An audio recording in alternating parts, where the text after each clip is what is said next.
Mua no whatalo whātu i le pai al te zotunu. I le suafa man malo Yesu Keriso te whatalo whātua i a Samoa atoa ua whafonga mai ma ua mai le nepo kalame ua whātino ina le matanga renga. Ma unei le minista o tina matamaitai. Ia po i lalo fo le ploketi lo miliona pe ona. Ia inisi o whawhitauli o lo tūlai mai. Nisi fo i o sui o le tatu atunu o lo te te pea ma whātino ia winga le minga o fo. Ia ono le malamalama inisi o whawhitauli. Ai o le temi nei e lelo watua o se update lai titi a wale wha moe. O le awa umau na tāpena le tanga ruenga. I vaenga uma. A tonu e lo toi mao on tuatu le tua o le seleni. Pe o le tasite si malvalu miliona i tua i tu malo. E whātino e le polo keti mo le se lau lima sfutala tanga taito tas. Ia e se lai e manis polo keti ua whingalo ai e taitai fono mai tu malo. E whātino pe a omona tu whale se lau lima sfuru e le mai al seleni. Molo tau sila fia e lo tau whailim tanga ruenga e whātino le tūranga. I tua mai. E le o le vai aso muli o Februari o le masinal nei. O le lua o le update o le tom faile stau fasa sa o nisi fo i o whapatalanga. A mesi fo i o mea lo o vevesi ai e lunga ta whailangi le nei vai tau. O le vanga mua le vanga le se update mo fasale le anga numera lua. Ia maangele se kati. O le taitai fono neo maangele fasale le anga lua. Mo le whamauti no inga, e le o iai se solitu la fono o awhia ilu na suafa, i tutono le matanga nuenga. O le taimi nei, o tala sala tua lo tau ave, o lo whapea wa ngā oi e maangele pe whaona se se, pe whaona le tau se leni. Ai o mauti tu ia li poti o lo tono matanga nuenga, ai ese foi i le matanga nuenga o tupe, e le o whanga inga se inga se leni.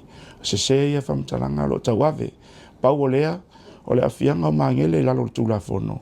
O le timing sa ia whaona inga le seleni i poloketi. O le timing lea o le sa whaatino i le palota.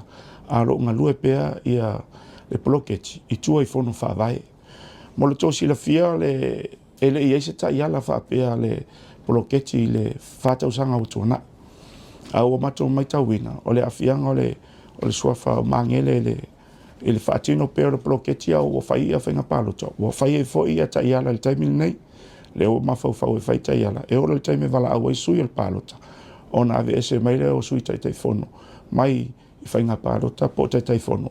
Ai o mai e stand down. A lafo pēr si wha umanga luenga le fono whawai. O na tāpuni ai lea. O na mortosi la fia. E le paia inga o tuana i sumal fitu. E le i ai se ta iala. E tapunia ai le poloketi, au whaatino le whainga palota. Sa tatala uma ia whainga le poloketi, e le i tau fia. A tonu la o si tamai wala la i titi lea, o le vevesi ai nei le tato whainga malo, mwhaapea mai. Ua whanga se mangele ia se eleni ia.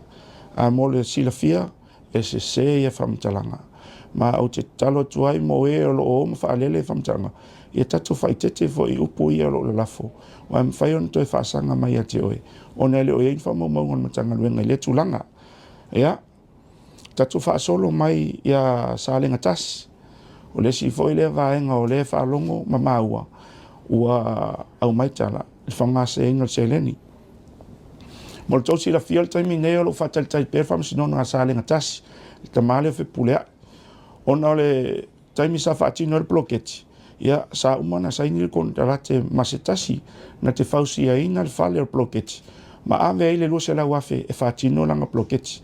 An meo tupu. Ia o sola le tamali i tutuila no foai. O le taimi nei, ia o lo whaatali le whamasinonga foi. A le fono whaavai le whaasale angatas. Ia ma le tamale po le kamuta leo wa ia sola. Ma ave le se le ni o le matanga venga o i po le taitai fono foi po le fono whaavai. Ia o le fo manino. E leo whapeo whaanga e whipulea i se leni. O le manino lava i lalo li pote le tanga ruenga mo i lo fiso tupe. E leo whana inga se leni. Pe whaanga se inga se leni e leta maa o whipulea.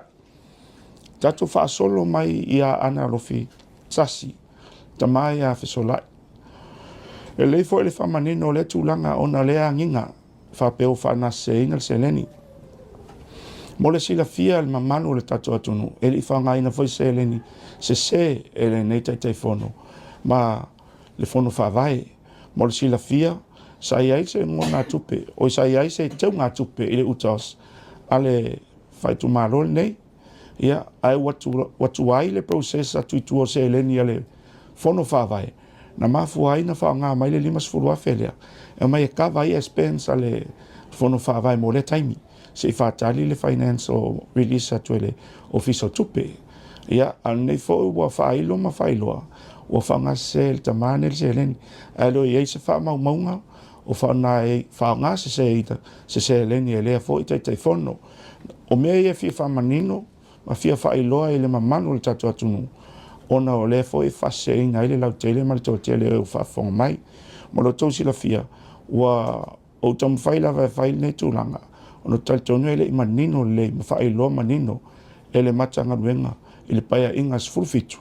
Ia tua inga nei wa tu mai nei tonu i le paia inga sfumalvalu. Ia mo lo tau sila fia ina u matula i mai. Sa usau loa mata ofi le ia tato fale ia tai fono o fono whaavai. Ona o le paia inga sulfitu e umola to suia. Sa fai fale le tusi, ta pena le, ia maawe lo whamai e ola tunga wenga whatino. Ta ofi malwhanga ina se leni. Ia ma wha leo iai, e se taimi on te tala lea. Ia, nau tau sila fia, o le aso sfulu o januari. Na tue te tala ai, aia te tala la, ua lalo le paia inga sfulu malvanu. Ua uman ta pena ta iala, o mea uma leua iai, pau o leo, o le whanga so longa process, o leo whatino, pe ono whai atu, o mea uma, sa ta ofi, se tau ta pena sta iala, ono le tele whawhitauli, sa tutupu mai le paia inga sufitu, leo teu ma whau ai, le paia inga sfulvalu mo le mewai tau, ia, mo le pauna singa update, iedi fesili, taimi le leile, tuatu il tatou, po ai lava e se fesili e fia mamalama mo le forsama o le ave te pisa tu langa le to ka ko le pa pena a pa nai ya le pa pena le pena pa mani no mai pa mo le tu langa ia faftai o tatono le lu mai ya te au ya tusi o tu malo e fa mo lo tusi la fia ia o le tusi te e le falata tolu na tusi te e sau malana tusi le fai pe mai o ia fatonua mai le mistama na tanga luenga se fa fong pe o tusi atu e tofia nei ia e fai mata tai fono o fono whaavalu tu malo falata tolu ono mafuanga nei o whaalima ona fifilia e lo ui tu malo e avea mawhai pule o le whaalinga lea mo la tu whatutuanga e le ai whawhita auri sa tula mai taimi na vea iau ma tai fono taruai. Nā le whatonunga mai o le minista malmatanga ruenga. Le tusi nasa au mai e le whale ata tolu. Ia, mal tusi te e atoa lea. Ia, whaita a lau de ola se ni pākara whal tusi te sa au mai e sui a le ala le pule. Tato mai la ia i whaasale le anga lua. O le tusi ne whaasale le anga lua. E whaatonu mai fo le matanga ruenga. Mau nei o le minista. Ua o tusi atu ina ia tofia o e vea matai fono o le fono whawae. O na ua mai al whenga palo tala tunu.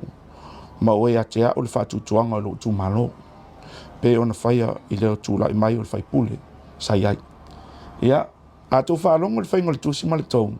O lo whaatonu ina o le minista ma le matanga ruenga. E le whai pule lea o whaasale lea ngalua. Pau ana upo le tusi. Saulo ma le tusi te. E tolu ia lau pepa.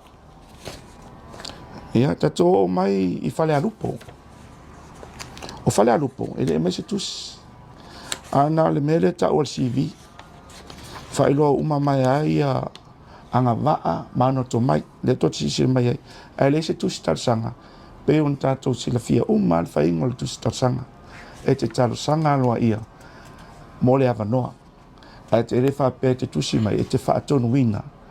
Se minista, pole CEO, pole matanga ruenga. O oe ole ara tai fono. Ia, tu mai loa i le tamao o le pā. Ia, e le se tusi sa mai as. Nā le tusi nau mai.